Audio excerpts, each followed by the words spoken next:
Naubos na nga yung fabric conditioner namin kaya naman napa-order na ako nitong DIY fabric conditioner. Sa mga matagal na nga nanonood dito sa aking mini vlogs ay madalas nga po talaga gumagawa na lang ako ng mga DIY fabric conditioner, DIY liquid detergent, DIY dishwashing liquid.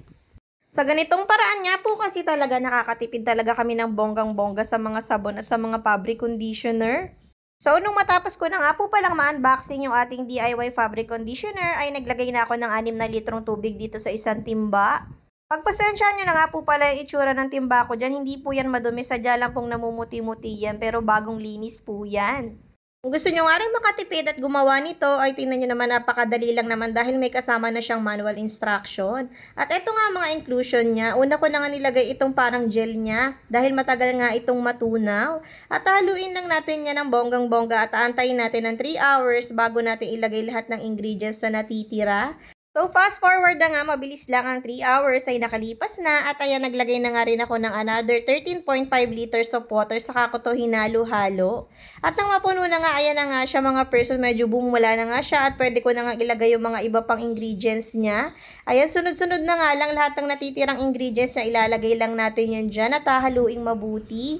Ang laki talaga ng natitipid ko dito. Tingnan nyo, halos mapuno na nga yung timba, diba? Napakarami ko ng fabric conditioner para sa ating labahin. Ayan, meron na tayong Ali fabric conditioner. Ang pinili ko nga palang scent dyan ay antibac. Talaga namang napakabango, kaamoy niya talaga yung Downy. Habang abala nga ako sa paggawa ng DIY fabric conditioner, ang Daddy Gerson nyo ay nag-DIY lutuan na rin.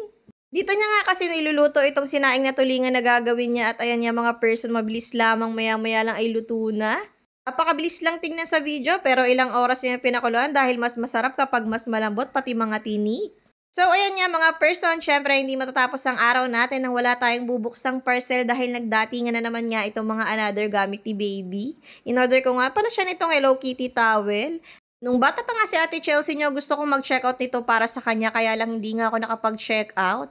Bata pa lang si Ate Chelsea nyo noon ay gusto ko na talaga mag-checkout nito para sa kanya. Pero medyo pricey pa nga ito noon at ngayon nga sa pagkakataong ito ay nag-checkout na ako dahil mura na nga ang halaga niya ngayon.